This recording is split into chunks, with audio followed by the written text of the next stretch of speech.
Hi guys, James at Rampant Lion Reviews again for you today with another beer review. For this one we are going to head back to Japan and we're going to have a look again at one of my favourite Japanese craft breweries, and I guess you could also say that these guys are one of the more highly regarded Japanese craft breweries and also one of the more experimental craft breweries over there as well. And this particular beer is one of the ones that really is talked about quite a lot. So for this one we are going to return to Ise Kadoya once again, and today we're having a taste of their Uramura Kaki Stout. So this one comes in at 6% ABV and it is an oyster stout. Kaki in Japanese of course means oyster. So really looking forward to trying this one, and as always I hope you guys enjoy my take on this beer. So anyway, as is usual with my reviews then, I'll tell you a little bit about the brewery. If you want to get straight to the tasting, just fast forward. All the usual links are in the description below. That's the brewery website, the link to my other reviews that I'll do in the future from Ise Kadoya. I've reviewed about 7 or 8 of their beers already, and I'm sure I'll add more in the near future. There's all the usual social media. If you want to see more beer reviews, do please consider subscribing to the channel. The whole channel of course has a geography based tagging system, so you can go into the home page and search for beer based on country, city, state, county, prefecture, whatever it is you're interested in. Do check out the playlists of beers from different countries. There is one there for all the Japanese beers that I've reviewed for you. That's constantly being added to, and as always please do get in touch and let me know some of the other beers and breweries that you guys would like to see me review. It's always great to hear from you guys that are watching the videos, and the support that you show the channel is hugely appreciated. So anyway, to tell you a little bit about Ise Kadoya then. So Ise Kadoya, as the name suggests, are from Ise City in Mie Prefecture, which is in the Kansai region of Japan, just a little bit to the east, or kind of northeast I guess you would say, of Osaka City. But this city is known as being the holy city of the Shinto religion, which is the Japanese native religion. It's all about, you know, respecting nature and taking wisdom from your elders and stuff like that. But this city is home to over 200 different Shinto shrines, notably the Ise Grand Shrine, which is, you know, basically that is the most famous one, I guess you could say, in the whole religion. But the city apparently gets around 5 million visitors per year, but it's only a very small town actually by Japanese standards of around 130,000 people, which is about 0.1% of the Japanese population. So the brewery itself was founded back in 1997 and is owned by Narihiro Suzuki, who had previously studied microbiology at university, and he runs the company with his wife Chika Suzuki, who does a lot of work in the company's restaurants. But the roots of the Suzuki's family business go back to the year 1575, when his family started the Kadoya Cafe, which had the aim of selling the Kina Komochi tea to the Ise pilgrims. But the full company name is now Nikan Mochi Kadoya Honten, and it's apparently one of the longest running companies still in existence in Japan. But in the early days the company struggled when the Jibiru boom fell flat, and Narihiro took a gamble and started to produce the Shinto beers as part of a kind of souvenir beer brand, and this was what kept the company going through the difficult times. And it was only in 2010 that the Ise Kadoya beers actually started to perform better in terms of sales than the Shinto beers did.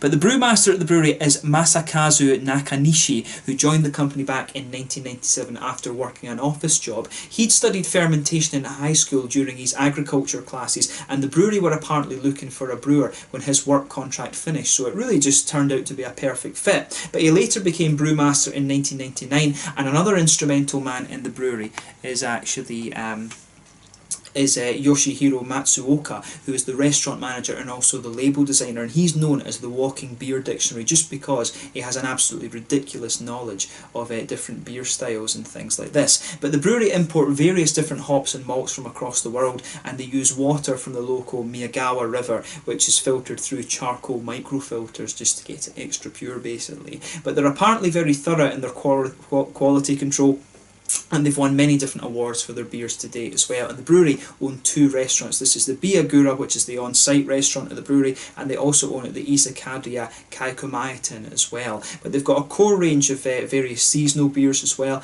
They produce cider, they produce soy sauce, tamari, miso paste, and also kinakomachi tea as well. And of course, in 2018 they just opened up their new brewery as well. So if you look on the brewery website, you can see some of the photographs of that as well. So it's quite an impressive facility they've got now. And as I mentioned earlier, they are one of the more kind of experimental craft breweries that you've got in Japan, which is very, very cool. You know, a lot of companies in Japan, one of the big problems I guess you could say in Japan is that companies Japan's a very kind of risk-averse culture, if you like. So, you know, releasing all these different beers and things like that all the time could be seen as a little bit of a risk from a Japanese perspective. But Ise Kadoya do it, and they do it very successfully. So that makes them one of these really kind of quirky breweries in Japan, actually. So if you do get the chance to try some of the Japanese beers, this is a brewery that I really highly recommend that you check out. They're always doing different stuff, and they do tend to be pretty damn good at all the different things they do. I've had IPAs from these guys, both New England and West Coast. I've had a Scotch ale from them before as well, if I remember. I've had quite a few different stouts and things like that as well, some red ales too. So yeah, just basically check out Ise Kadoya if you get the chance, and I'm sure I'll be reviewing more beers from these guys in the near future. This is one of their older beers, right enough, and I have seen this one come out about on two or three different occasions actually. So if you get the chance to try this one and you like stouts, then you can't really go wrong with this one by all accounts. So yeah, that's all you really need to know about Ise Kadoya just now. If you want to learn a little bit more, of course, you can check out the brewery website in the description below. It's available in Japanese or in English, and of course you can go onto Facebook and Instagram and things like that, and that will keep you up to date with all the latest goings on. I'll put those links in the description for you below, and a shout out of course to my good friend Koji at Liquor Shop Asahiya in Taishibashi, Maichi, Osaka, which is where I got this beer. He supplies me with a lot of these different Ise Kadoya beers. He has a very good relationship with the guys at the brewery from what I gather. But yeah, that's all you need to know about the brewery. Let's get on to the actual tasting of this beer itself then. So as I mentioned to you at the start of the video, this one is a 6% oyster stout. There you can see the artwork for this brewery as well. It's, you know, the artwork on a lot of these beers is kind of similar. It's very distinctive, you know, the green edges, the green and black, and also this kind of gold roundel. All of the beers have a very similar style of artwork in there, and it's usually this picture within the roundel that changes. There you can see on the top there, I'll just put that up to the camera, there you can see the Ise Kadoya brewery symbol. That's also on the bottle cap. But yeah, really nicely presented beer, this one. And I always think it's cool trying beers from this brewery. It's weird to think that this company's been around for, you know, like 500 years or something crazy like that. 450, I guess it's more accurate to say. But yeah, this one is a 6% oyster stout, as I mentioned.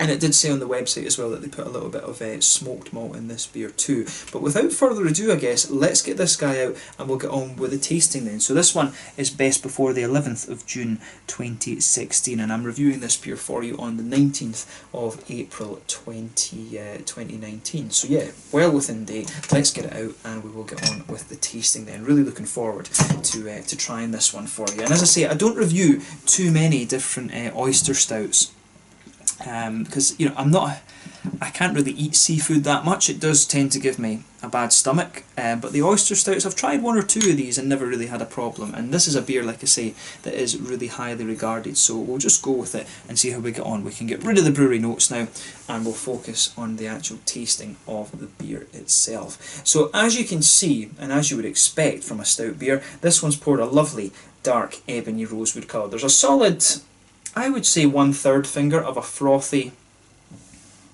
tan head on this one. I'd say more of a tan head than a beige head on this one, but it looks very, very nice. One or two big bubbles sticking towards the side of the glass, and a few little ones just heading up towards the bottom of that head there. But, you know, overall, it looks pretty damn nice, I have to say, and pretty much what you would expect from a stout beer. You can smell some of the lovely smoky malts coming off of this one just as you kind of move it around. But yeah, nothing particularly surprising about this beer in terms of its appearance, but let's take a closer look at that aroma and just see how we get on with this beer. You can smell a bit of a saltiness to this one as well, I have to say.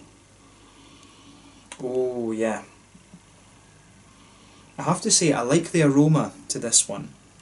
It does smell very kind of very salty and seafoodish. You really can smell the oysters in there, but it's got this really interesting backbone, like I said, of nice, kind of similar to a German Rauch beer actually. It's definitely more of a kind of meaty, smoky character that this one has in comparison to some of the more peaty smoked malts that we would get back home in Scotland.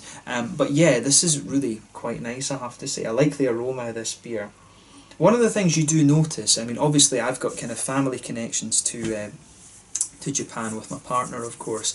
You know, there's a huge amount. The Japanese diet, it's very salty, it's very dense as well, and it's a lot of seafood, although there's a hell of a lot more pork and beef and things like that, and chicken as well, than you'd think. A lot of people think the Japanese eat only fish, but there's a lot of other things to it than that. But yeah, this beer, it really does actually just smell like a stout mixed with Japanese food, basically. So like I said, quite a salty aroma, this one. It definitely has a kind of salty edge to it. It has that almost kind of it's got a lot of Japanese food as well. There's these kind of fermented beans. I want to say miso. I always forget the different names for stuff, and I always get shouted at for that by my partner, of course, as well. She gets very angry at me for that, considering that, and I can understand why, considering she used to be a prep chef. But yeah, it definitely has this almost kind of miso soup sort of smell to it, that nice kind of salty kind of thing. Definitely a sort of fishy element to it in there, but you can smell these lovely, more kind of meaty, smoky malts to this one as well. I want to say that there's a little bit of a brown sugary element to this one as well, but maybe it's the kind of salty and smoky combination that's giving that impression. I think there is a little bit of a brown sugary note to this one, quite a toasty caramel actually. You can smell maybe a little touch of chocolate in there as well, like quite a high cocoa chocolate, I would say, you know, talking about a 70-80%-ish cocoa chocolate coming out of this one. There is an element of a roasty, toasty black malt in there.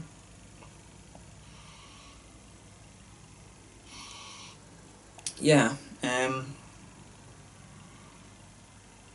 I would say with this one, it's it does have a little element of a kind of woody edge to it as well, and maybe even a little touch of nutty quality. It must be the way that these malts have been conditioned, of course. I would suspect that it's Bamberg Rauch malts that they've used in here, just from the aroma in there.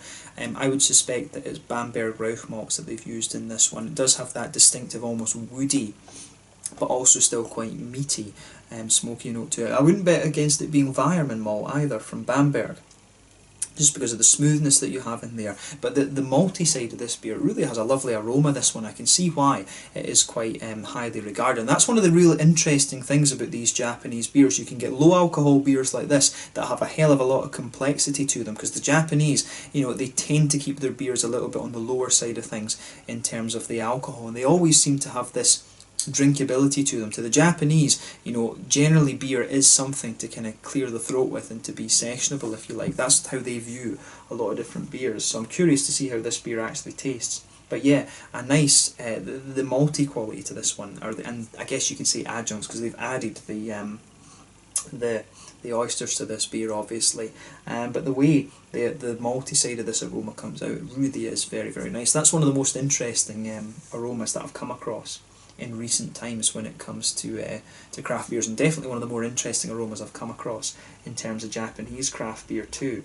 So yeah, on top of that though, you can pick out a little bit of hoppiness to this one. There's a little bit of a kind of grassiness and floral quality in there, a little bit of earthiness too, but that's quite minimal. In terms of fruitiness, I mean, there's a teeny little bit of a kind of slightly candied red fruit ester to this one, but the fruity side of this beer is very minimal. I mean, the main focus of the aroma of this one, of course, is the salty side of things and the smoky malts in there. But you know, overall, the aroma to this beer is really nice. So as I always say, just take a little bit of time and enjoy the aroma of the beer before you get stuck into it. But we're going to have a taste of this one now and just see how we get on. So this one, just to make sure I'm pronouncing this one correctly, this is the Uramura Kaki Stout, an oyster stout at 6% ABV from Ise Kadoya in Ise City in Mie Prefecture in Japan. One of the more experimental craft breweries in Japan, an oyster stout at 6% ABV. Let's get stuck into this one. Slàinte, skål.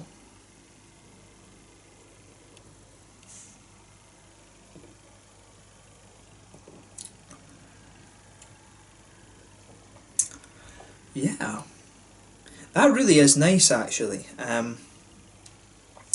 It's a really interesting combination of flavours. I mean, the first thing that I notice about this one as well is the, like I was saying earlier on, you know, these Japanese beers, it doesn't matter what brewery you get it from, whether it's at Uchu Brewing or whether it's Ise Kadoya you know, it really doesn't matter what brewery you get these beers from. The one thing you always notice with these Japanese craft beers is that drinkability. The mouthfeel is always just designed in a way that these beers are nice and drinkable, and it's cool to see that. You always get that, you notice little traits in beers when you try things from different countries. For example, the German beers are always very smooth and easy drinking. The Slovenian IPAs are always, and all of the beers always have this little oily, juicy, fruity element to them. Always like this. And the Japanese ones, of course, have this sessionability about them. It doesn't matter what ABV it is either.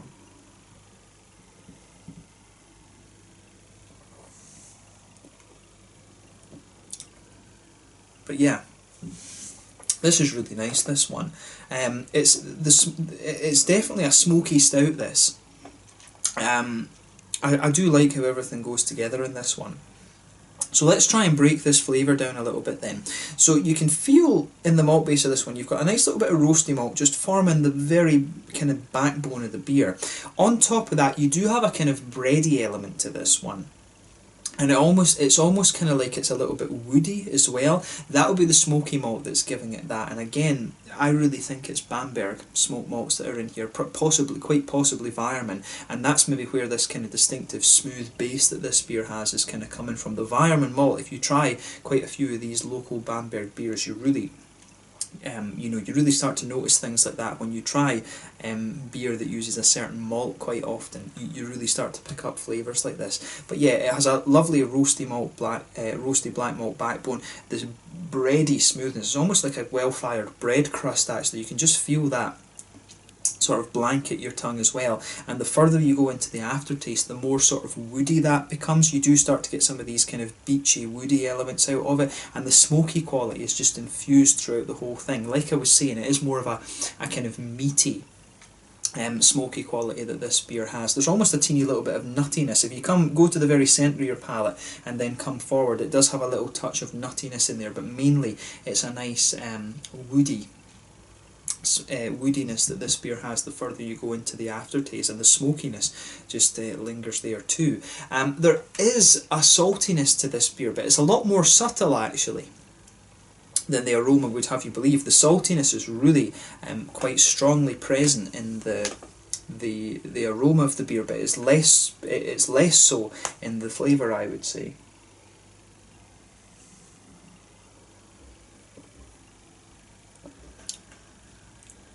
Yeah, you've seen how long it was I took a sips in that, so at the moment, just further towards the kind of front of the tongue, just behind where you get the fruity elements of the beer, that saltiness, you get this kind of wetness on the top of the tongue after you drink the beer, and you just get a little element of that kind of saltiness from the oysters in there as well, which is quite nice.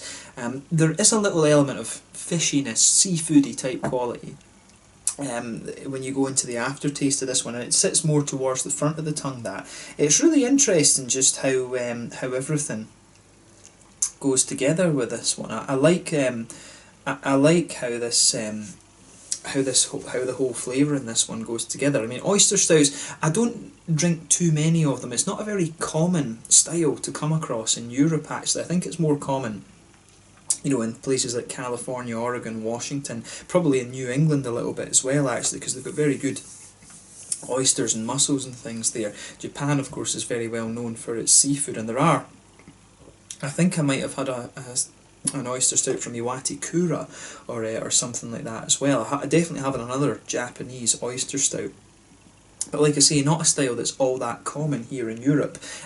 So I do like what they've done with this one, but the blending of the smoke flavours in this really works very, very well. It's quite a salty, smoky quality to it, this one. But as you'll know if you've watched the channel before, I'm a huge sucker for these big smoky beers, but I really like how everything goes together in this particular beer. I can see why this one is quite highly regarded actually.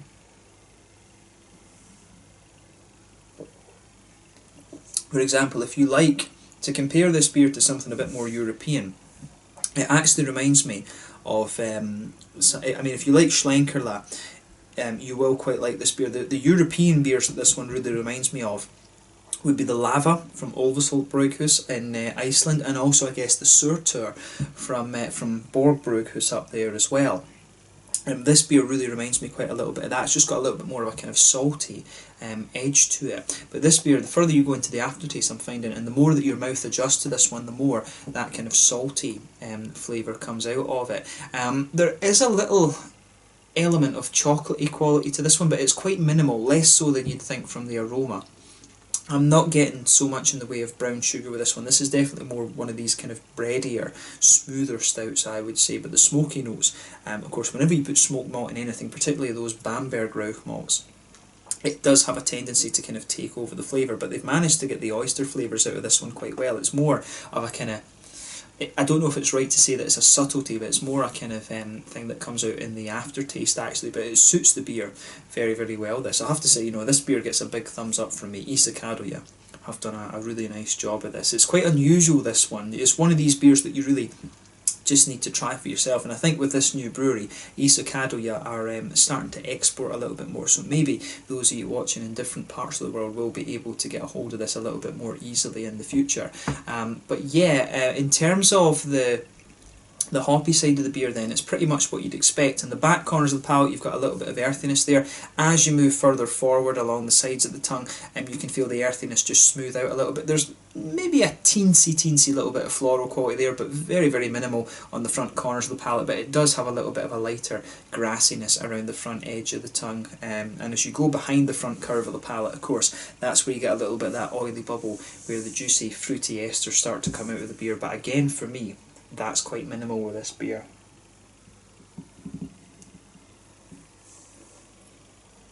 When you take it in, you do get a little touch of a slightly red fruity sharpness to it.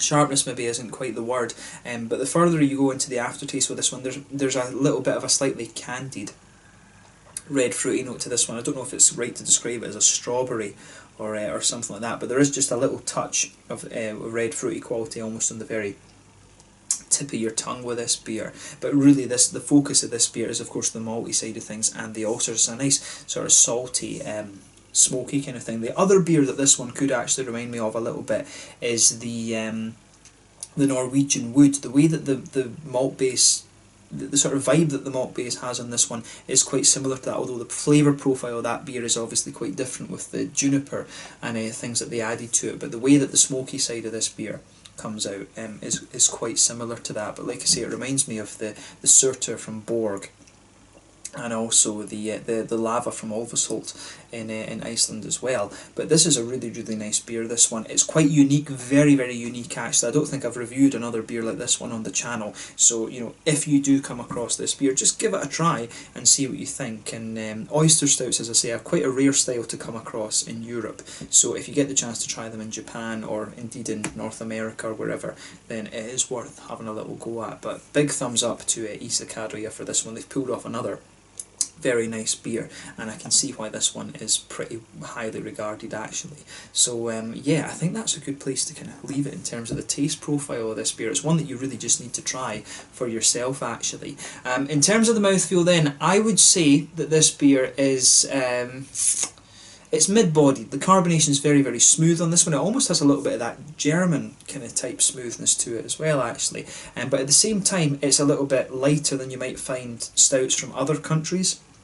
And as I say, that's always just, the Japanese just have to have this element of drinkability to their beers. But I would say this beer thickens out a little bit the more and more that you drink of it. So quite a smooth mouthfeel, but it also has a little bit of that lightness and drinkability to it, as you'd expect. The malt base has a very nice smoothness to it. It does sweeten up a little bit the further you go into the aftertaste, but a very, very smooth malt base nonetheless. There's a little tiny bit of roastiness in there, but as I say, the main focus of the malt base for me is just that smoothness. Quite smooth again from the hops with this beer, and a little teeny touch of a fruity note to this one as well. But overall, I would say the main point of this, the mouthfeel of this one, is that it's very, very smooth. It's almost like a German beer, this, in terms of its smoothness, or a Czech beer actually, in that kind of regard. But a very, very nice beer, this one, like I say, quite unique in its flavour profile, and one that you really just need to try for yourself. But yeah, let's leave it at that for this one. I've really enjoyed reviewing this one actually, and hopefully I can get some more Ise Kadoya beers for you through the summer. But yeah, this one was the Uramura Kaki Stout from Ise Kadoya in Ise City in Mie Prefecture in Japan. A very unique beer and one that you just really need to try for yourself. An oyster stout at 6% ABV. So once again, thank you for watching my beer reviews. Until the next time, please like, subscribe, share, all the usual YouTube stuff. Let me know your own thoughts on this beer in the comments section below. Let me know what your favourite beers are from Ise Kadoya as well. If you are watching from Japan, do give me some other Japanese beer recommendations that I should have a look at, but I do keep up to date quite a bit with the breweries over there. But yeah, do let me know your favourite beers from Ise Kadoya, and I will catch you guys very soon. Let me know some other oyster stouts that I should check out as well, actually, because it's a style that I don't review all that many of. But once again, thank you for watching my beer reviews. Until the next time, please like, subscribe, share, all the usual YouTube stuff. Let me know your own thoughts on this beer. Let me know your favourite beers from Ise Kadoya, and I will catch you guys very soon. The Uramura Kaki Stout from Ise Kadoya in Mie Prefecture in Japan. Until the next time, Slanja just now, and I'll catch you guys soon. Slanja, Skull, Kampai.